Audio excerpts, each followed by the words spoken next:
Hi, everybody. Dan Illman, Mike Beer, the DRF race of the day for Thursday, July the 28th, race number 7 at Del Mar. It's the Fleet Treat for Calbred fillies going 7/8 of a mile. Let's take a look at this field. Want to view free Formulator past performances for this race? Head to the Race of the Day page at DRF.com. Don't forget to subscribe to the Daily Racing Form YouTube channel and bet this card with DRF Bets. And you can scan the QR code for Race of the Day access on your mobile devices. Evenly matched field of 3-year-old fillies, and I think there's going to be a lot of buzz about the 3 opening buzz. A very strong debut winner over the Tapeta at Golden Gate Fields, showed big speed, earned a big fig. She sure did. She has obviously a few questions still to answer in this race, Dan, but it's hard to watch that debut race of hers and not be pretty impressed by it. She'll be making her dirt debut. She'll be stretching out from 5.5 to 7. She'll be facing winners for the first time. Those are questions she has to answer, but she sure looked good, as Mike mentioned. As we take a look at the Timeform US pace projector, she might be able to grab the front in here. Connie Swingle's more of a tactical horse. I think the 5 Fun to Dream is going to be forwardly placed. I do too. I won't be surprised when opening buzz is fast enough to make the lead in here, Dan. I guess one of the biggest problems for her, aside from, the step up in class and the surface switch, is just that the 2 horses to her, drawn right to her outside, who are the 2 favorites on the morning line, neither one of them's very slow. Neither one of them's slow early. They're going to be up close. Number 1 is Rose Dawson. And if this pace is fast, you certainly have to respect her chances, Mike. She's only raced once previously on the main track. It was her debut going 5.5 at Los Alamitos. She rallied very strongly from off the pace, and in her 2 subsequent starts on turf, she's shown that stretch kicked. Last time out off a 6-month layoff, a good second in a down the hill turf race at Santa Anita. I respect her chances in here. I think she has a lot of upside. Yeah, I agree with all that stuff. She's run well in all 3 of her starts. I don't, love the fact that she doesn't have a ton of speed because I don't think she can really afford to get outrun in this race, even if the 3 favorites go out there and go fast. It's not going to be easy, I don't think, for her to run them all down, but she's really run well in all 3 of her starts.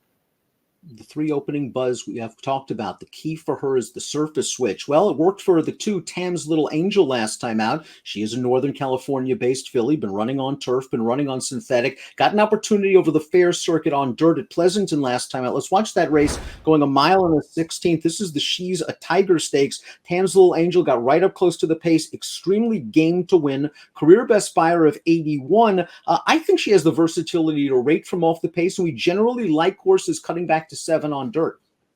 Yeah, exactly. I don't mind her cutting back at all. I think she's going to be fine without making the lead in this race. She's just really game to win here because she looked like she was in deep water all through the stretch a couple different times, but she managed to hold on. And she did it with a solid figure as well. I like her. I like her cutting back and rallying from off the pace in this race.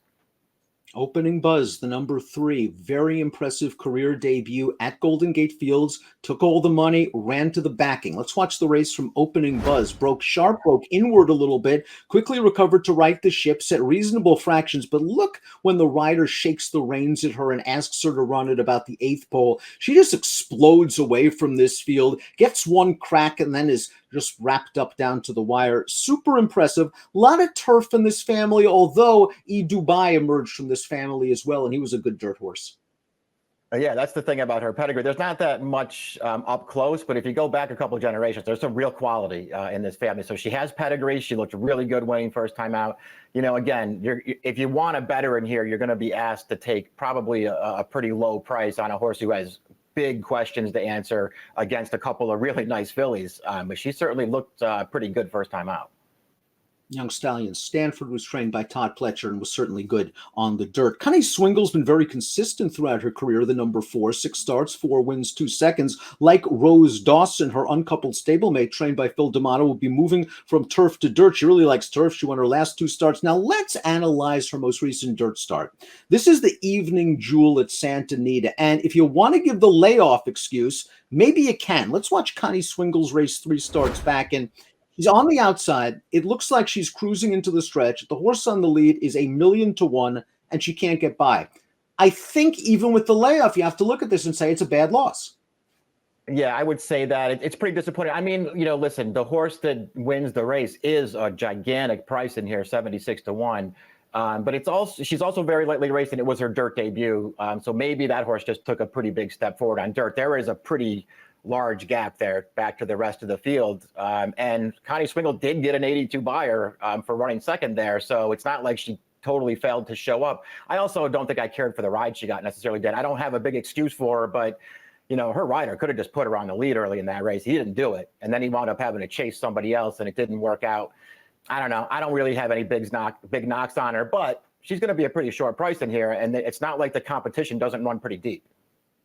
I tend to agree about her trip last time because she did break well and it looked like she could have grabbed the lead in the rail, and Jack wanted to get her to the outside. She seemed very uncomfortable when she was briefly inside behind the pace setter, eating a little bit of dirt, and then she got to the outside and she ran on, although she couldn't get by that horse. But it was her first start off a layoff, and her 2 subsequent turf races very good. Let's watch Fun to Dream's career debut at Santa Anita on May the 28th. This is one of those Baffert horses that was debuting for Sean McCarthy when Baffert was on suspension. Of course, Baffert is back. Fun to Dream was up close to a very fast pace, kept right on going. I love the professionalism this daughter of Arrogate showed, Mike.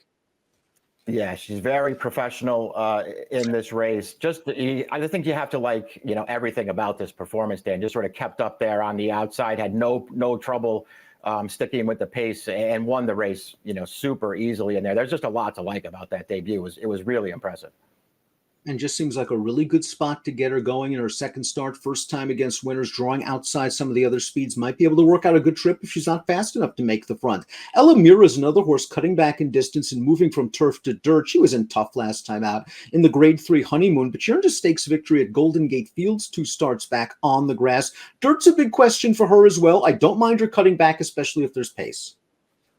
Yeah, I mean, those things are all true. She just has to be a lot better on dirt than she is on either synthetic or turf. And she's a stakes winner on both of those surfaces. So she certainly has some talent. She just has to be better on this surface. The 7 Everly's Girl was a blowout winner, 4 starts back going this distance at Santa Anita. She just hasn't been able to replicate that effort in her 3 starts against winners. Now she goes route to sprint off a little bit of a layoff. I'll take a wait and see approach. Yeah, me too. I mean, the good race that she ran came when she just got absolutely loose on the lead, and it doesn't feel like she can make the lead in here. Now completing the field is the 8, Gianna's Wildcat. This is a horse that's running a couple of mixed breed races at Los Alamitos, so we know she has a little bit of speed. She showed it last time out going a mile, tired pretty badly against those weaker horses. Maybe she'll show some speed from the outside, but this is a tough spot for her. Yeah, I mean, she's hard to like in this race, but maybe she'll show a little bit of speed here from the outside post. Before we get to our top selections, please click the subscribe button on the Daily Racing Form YouTube channel for all the latest DRFTV video offerings. Top pick time for our Thursday race of the day, the Fleet Treat Stakes. You're going with Baffert, Fun to Dream, very impressive debut, pushing a fast pace, and I think probably works out the right trip in here. It'll be interesting to see how they bet this race. You know that Evening Buzz is going to take money. It'll be interesting to see how much they bet Fun to Dream. I wonder, you know, the morning line favorite is Connie Swingle, but I don't know that she has to be favored come post time. We'll see how they do it. I liked Fun to Dream's debut quite a bit, Dan. She was the only first-time starter in that field, but she looked like an old pro. Connie Swingle has taken money in most of her races. She's run to the backing most of the time. That last race on dirt, I'm willing to give a little bit of the layoff excuse. I am concerned she didn't get the job done. Her 2 subsequent races on turf are good. I'll give her a slight nod based on her experience. 5-3-4-2 for Mike, 4-3-5-2 for me. It's the Fleet Treat, the feature race at beautiful Del Mar on Thursday. Good luck.